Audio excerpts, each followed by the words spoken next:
Shalom, selamat malam Bapak Ibu serta saudara-saudaraku yang kekasih di dalam Tuhan, warga KPK Kasih serta sukacita yang berbahagia. Kita bersyukur kembali pada malam hari ini bisa bersama-sama beribadah melalui online. Tapi biarlah kesempatan ini tidak mengurangi satu kerinduan kita untuk bisa belajar bersama-sama akan kebenaran firman Allah. Namun sebelumnya mari kita akan sama-sama datang di dalam doa. Kita menyerahkan waktu kita pada malam hari ini dalam pimpinan Roh Kudus, supaya Allah yang menolong kita untuk kita mampu mengerti, memahami isi hati Allah, mampu memahami firman Allah, dan dapat kita aplikasikan dalam kehidupan kita hari demi hari. Mari kita akan berdoa. Tuhan Bapa kami yang di surga, kami bersyukur dan berterima kasih bila pada kesempatan sore hari ini kami warga KPK Kasih serta sukacita kembali bisa dapat bersama-sama bersekutu beribadah meskipun melalui online. Namun biarlah ini tidak mengurangi gairah kami Tuhan, kerinduan kami untuk mencari Engkau, untuk datang di hadapan Engkau melalui doa kami, melalui persekutuan dengan firman Tuhan. Ajar kepada kami untuk menjadi seorang murid yang mau mengerti, memahami isi hati-Mu Tuhan, sehingga kami boleh melakukan setiap perintah firman Allah. Kami menyerahkan hamba yang terlampau kecil dan sederhana Tuhan, pakai dan urapi dengan kuasa Roh Kudus-Mu, sehingga apa yang dikatakannya, apa yang disampaikannya, kebenaran firman Allah boleh sampai ke dalam setiap telinga demi telinga kepada setiap kami yang mendengar ibadah online pada sore hari ini, sehingga memberkati kami, menolong kami, mengajar dan mendidik kami, sehingga kami boleh menjadi orang-orang yang taat kepada Engkau. Terima kasih Bapa, terima kasih Yesus. Kami menyerahkan waktu kami untuk belajar firman Tuhan dalam pimpinan Roh Kudus-Mu. Di dalam nama Yesus Tuhan kami berdoa dan mengucap syukur. Amin. Salam. Sekali lagi saya ucapkan kepada kita semuanya, semoga kita senantiasa dalam lindungan Tuhan, kita dalam kesehatan yang baik dan dalam satu keadaan yang berbahagia. Bersyukur kepada Tuhan bila malam hari ini kembali kita bisa berjumpa untuk belajar akan kebenaran firman Tuhan. Kita akan buka Alkitab kita di dalam Injil Lukas pasal yang ke-18, saudara. Injil Lukas pasal yang ke-18 ayat 1 sampai yang ke-8 akan saya bacakan untuk saudara-saudara sekalian.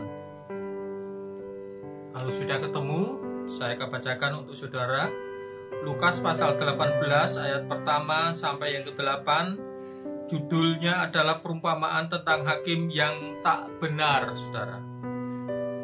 Yesus mengatakan suatu perumpamaan kepada mereka untuk menegaskan bahwa mereka harus selalu berdoa dengan tidak jemu-jemu.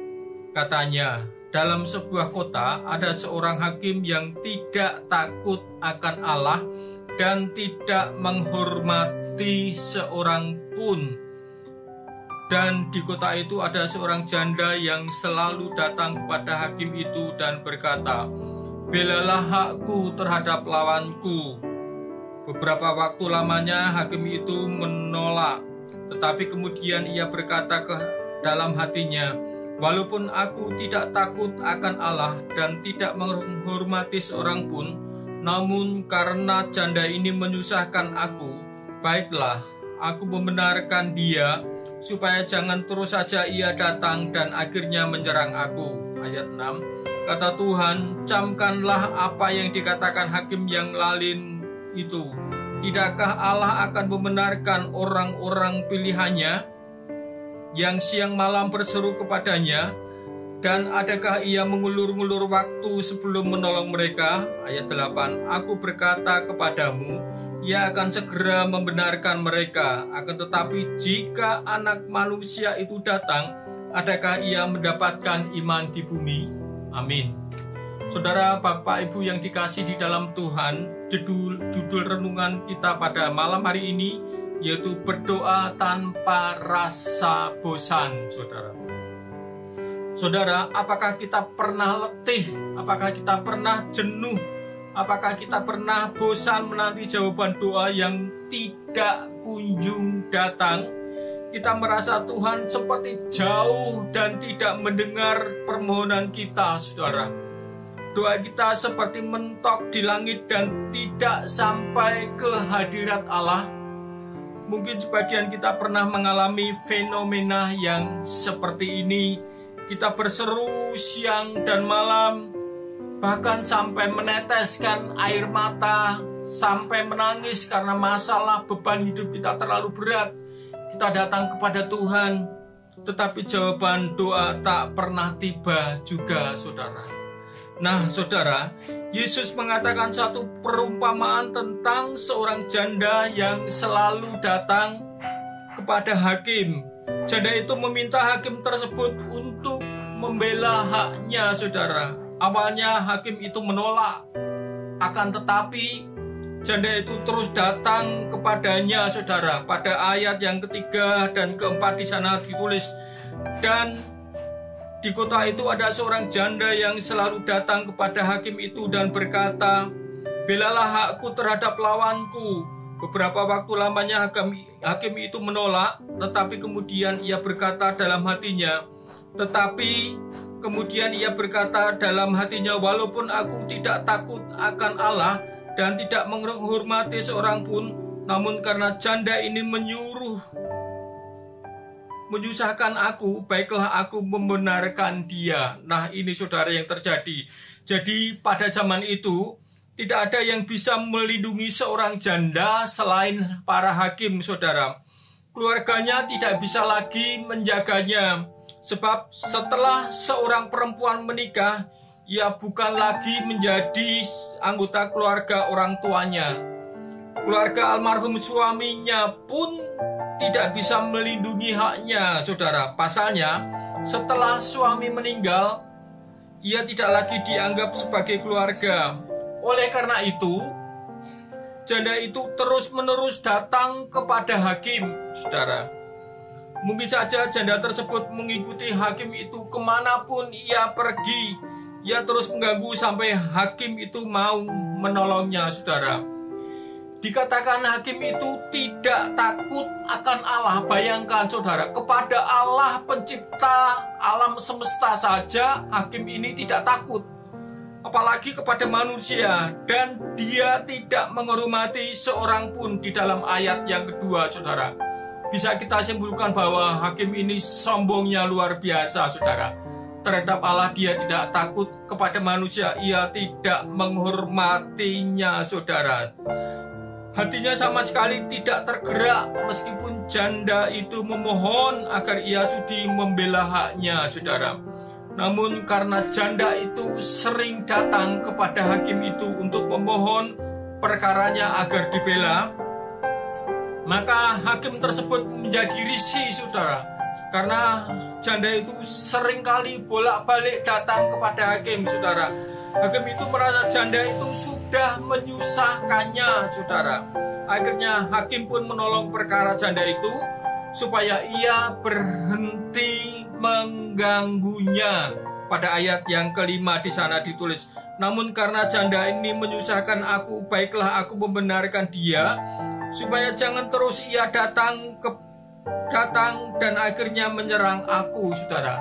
Saudara, perumpamaan ini menunjukkan betapa besar kuasa yang timbul dari kegigihan. Usaha dan berdoa tak jemu-jemu tanpa mengenal rasa bosan akan membuahkan hasil. Jadi kuncinya adalah berdoa, saudara.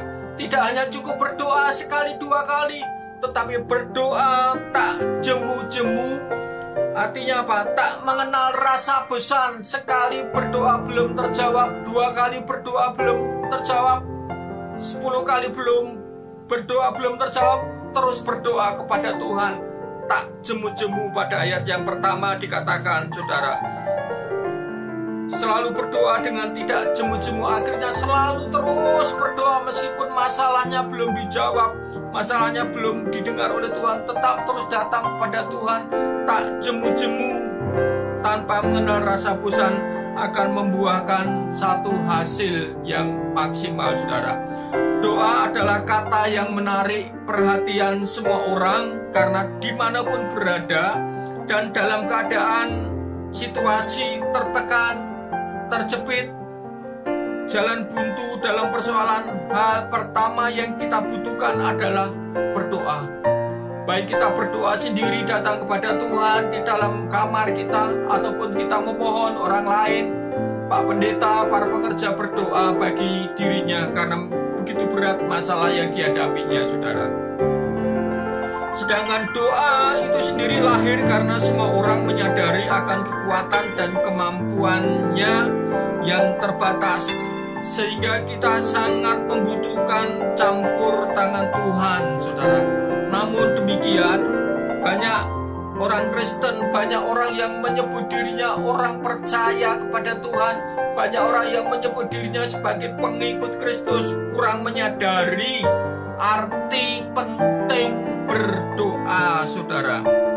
Terbukti mereka sering mengabaikan jam-jam doa dan susah sekali menyediakan waktu untuk berdoa. Waktu yang seharusnya untuk datang menghampiri Tuhan dipergunakan untuk hal-hal yang lain, untuk nonton sinetron, apalagi sekarang lagi tenar Ikatan Cinta, saudara. Di seluruh Indonesia banyak orang menyaksikan sinetron seperti itu, saudara. Berdoa harus menjadi hal yang terpenting dalam kehidupan kita, lebih dari apapun kalau kita ingin mendapatkan sesuatu yang datangnya daripada Tuhan. Yakobus pasal 4 ayat kedua, di sana dikatakan, kamu tidak mendapatkan apa-apa, saudara. Mengapa? Karena kamu tidak berdoa. Jadi kalau kita ingin mendapatkan sesuatu yang terbaik di dalam kehidupan ini, ambillah satu waktu untuk kita berdoa kepada Tuhan. Berdoa dengan tidak jemu-jemu, saudara. Berdoa dengan tidak bosan-bosan. Meskipun Tuhan belum mendengar, kita tetap terus berdoa, gigih di dalam doa. Pada saatnya Tuhan pasti akan mengabulkan apa yang menjadi permohonan doa kita. Doa juga bukanlah satu alat untuk memaksa ataupun mengancam Allah agar dia melakukan apa yang kita inginkan. Ada orang yang berdoa yang sifatnya mengancam Tuhan. Tuhan, kalau Engkau tidak memberkati aku dengan ini itu, maka aku tidak lagi mau beribadah kepada Engkau. Aku tidak mau lagi percaya kepada Engkau. Satu ancaman di dalam doa. Saudara, tentu doa yang semacam ini pastilah doa yang tidak berkenan di hadapan Tuhan. Karena ia hanya memikirkan kepentingannya sendiri. Dia egois, saudara. Keinginannya harus selalu dituruti oleh Tuhan. Doa merupakan satu proses untuk menyadari kuasa dan rencananya atas hidup kita. Melalui doa kita menyerahkan hidup dan keadaan kita kepada Tuhan, saudara. Jadi doa itu merupakan satu penyerahan hidup kita secara total kepada Tuhan. Kita menyerahkan masalah kita, persoalan kita, bahkan seluruh hidup kita, saudara, kepada Tuhan. Jadi itulah yang seharusnya menjadi pola pikir gaya hidup kita ketika kita berdoa kepada Tuhan. Doa merupakan nafas hidup kita, yaitu berdoa yang bukan hanya sebagai aktivitas agamawi, suatu rutinitas kegiatan gereja, tetapi yang menjadi gaya hidup kita sehari-hari, saudara. Artinya, baik kita tanpa masalah maupun kita sedang masalah, kita harus tetap terus berdoa, saudara. Jangan hanya ketika kita menghadapi masalah yang begitu berat, kita tidak sanggup menanggungnya, kita baru datang kepada Tuhan. Dan seringkali doa itu menjadi satu alternatif yang terakhir bagi anak-anak Tuhan. Ketika dengan kekuatannya sendiri, dengan akalnya sendiri, mereka tidak mampu menghadapi persoalan kehidupan ini, mereka menyerah. Mereka datang kepada Tuhan dengan menangis sejadi-jadinya, memohon kepada Tuhan menolong masalahnya, persoalannya. Memang enggak salah, saudara. Beban berat kita bawa kepada Tuhan di dalam doa. Tetapi ketika keadaan kita senang, tenang, baik, diberkati, sukacita, kita perlu juga harus datang di dalam doa. Dengan tetap terus belajar mengucap syukur untuk pemeliharaan Tuhan, untuk kasih Tuhan, untuk penyertaan serta berkat-berkat Tuhan yang Tuhan sudah nyatakan dalam kehidupan kita. Nah, jadi berdoa jangan hanya ketika kita sedang berada dalam satu masalah yang berat saja. Ketika kita sedang baik-baik saja, kita juga harus berdoa, mengucap syukur, berterima kasih kepada Tuhan untuk kasih setianya, untuk berkat pemeliharaan penyertaannya yang terjadi di dalam kehidupan kita, saudara. Tuhan Yesus mengingatkan harus selalu berdoa dengan tidak jemu-jemu, tidak bosan, saudara. Pada ayat yang pertama, dan pasti akan membuahkan hasil, saudara. Jadi ingat, saudara, ketika kita mau berdoa dengan tidak jemu-jemu, tidak bosan-bosan, pasti akan membuahkan satu hasil yang sungguh sangat luar biasa, saudara. Pegang dan tanam dalam iman saudara, dalam hati saudara. Ketika kita sedang memiliki masalah yang begitu berat, entah itu sakit penyakit, entah itu masalah ekonomi, masalah keluarga, jangan berhenti berdoa. Tetaplah terus berdoa dengan tidak jemu-jemu, dengan tidak bosan-bosan. Pada saatnya, saya yakin dan percaya, pasti Tuhan mendengarkan doa kita. Tuhan kita adalah Tuhan yang tidak terlalu jauh bagi kita untuk berdoa. Dia hanya sejauh doa, saudara.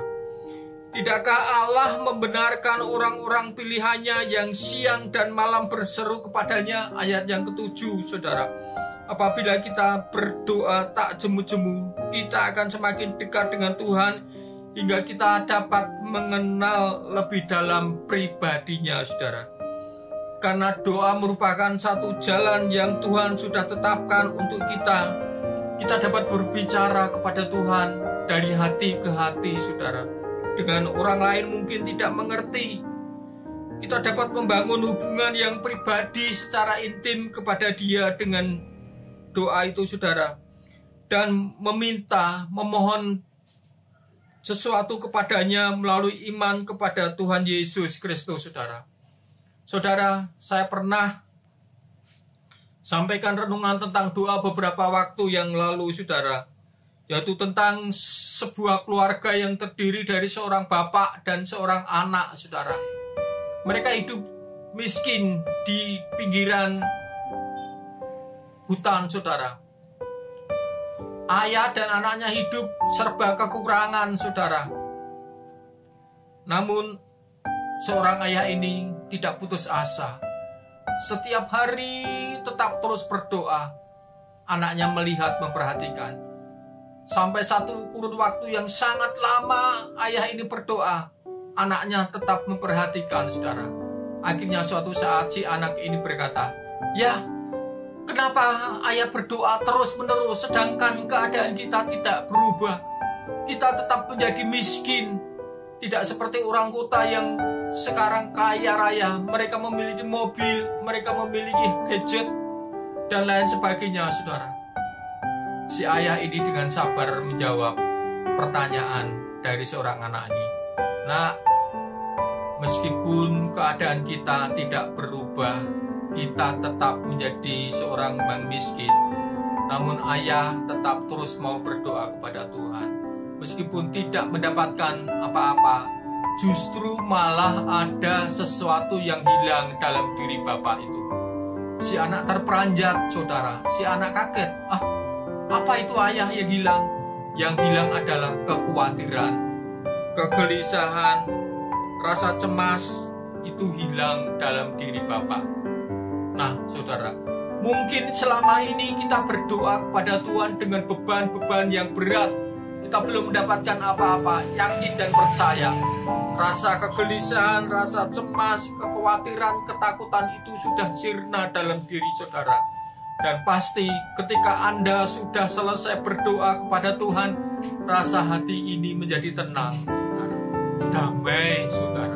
Meskipun masalah masih ada dalam diri kita, namun itulah kuasa doa ada dalam diri kita. Saudara, inilah, saudara, renungan singkat yang bisa saya sampaikan kepada Bapak Ibu serta saudara-saudaraku sekalian, warga KPK Kasih serta Sukacita yang boleh mendengarkan kebenaran firman Allah ini, mengingatkan tentang kita untuk kita berdoa tanpa rasa bosan, tanpa rasa jemu-jemu. Marilah kita bangun doa kita di hadapan Tuhan. Ada banyak masalah yang semakin hari semakin bertumpuk-tumpuk, saudara. Kita sebagai manusia seringkali otak kita sudah tidak mampu, tidak sanggup menahan, mengatasi persoalan yang semakin hari semakin bertambah banyak. Satu solusi yang terbaik, jalan yang terbaik adalah mari kita akan merendahkan diri di hadapan Tuhan. Kita berdoa, tetap terus berdoa sampai pada saatnya Tuhan menjawab doa-doa kita. Apabila kita berdoa dengan sepenuh hati, dengan tidak jemu-jemu, dengan tidak bosan-bosannya, masakan Dia tidak akan mendengarkan kita, saudara. Tidak akan Allah membenarkan orang-orang pilihannya yang siang dan malam berseru padanya. Hakim yang jahat saja, hakim yang lalim saja membenarkan janda, saudara. Apalagi Bapa kita adalah Bapa yang kudus, Bapa yang benar, Bapa yang baik. Ketika kita datang membawa doa kita, membawa masalah persoalan kita, masakan Dia tidak akan membenarkan kita. Masakan Tuhan tidak akan membela perkara kita, masalah kita, saudara. Sebab itu biarlah kita sadar. Kita sadar, kita butuh Tuhan. Kita butuh Allah yang mampu dan sanggup menolong kita.